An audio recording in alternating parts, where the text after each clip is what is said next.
Salut tout le monde, bienvenue à votre workout de la semaine 3. Dans ce workout, on va se concentrer sur la vitesse d'exécution. Dans les bons moments, il faut être capable d'utiliser sa pleine vitesse et encore plus important, être habitué d'y aller. Donc aujourd'hui, l'instruction elle est simple, on y va pour de la vitesse. Tout doit être rapide, bas et à la plus haute intensité que tu peux. Let's go! On va juste débuter par réchauffer les mains avec un double cross et un entre les jambes. Pour les plus avancés, remarque ici qu'il y a un jab avec le pied à chaque between.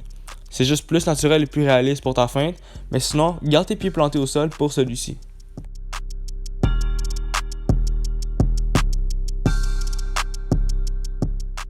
Bon, la question du jeu de pied revient sur le prochain, qui est un in and out suivi d'un between. Si ça peut aider, pense à split tes pieds. In and out, revient square, between, split.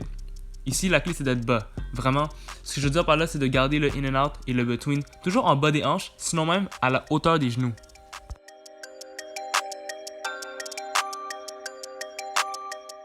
Troisième, complément statique, between en continu. Pense à former une forme définie en réutilisant ton cuff dribble qu'on a vu au workout 1.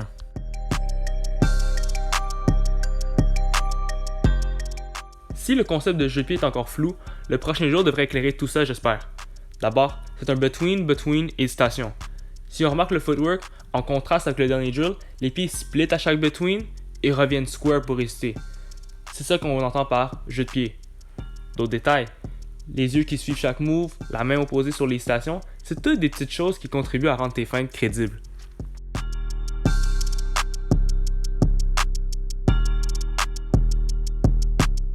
Maintenant qu'on est réchauffé, c'est le temps de donner tout ça en mouvement.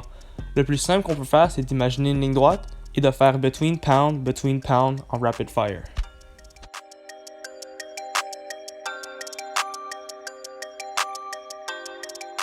On l'a pratiqué plus tôt, donc on le ramène in and out between, maintenant pour la même chose.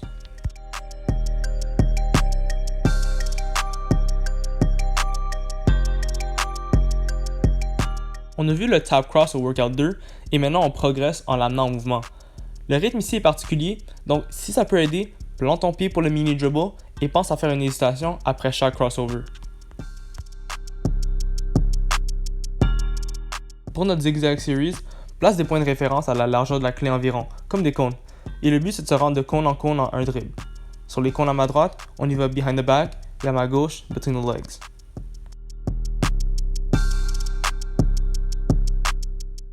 À droite, le pullback entre les jambes et à gauche, in and out behind the back. Bien entendu, on peut inverser le côté de chacun des moves pour la prochaine fois ou pour un workout plus complet.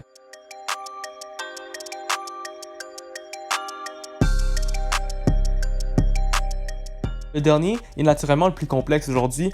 C'est un combo à droite, behind the back, between the legs, crossover. Donc les trois moves de base dans l'ordre inverse. Et à gauche, c'est notre tap dribble.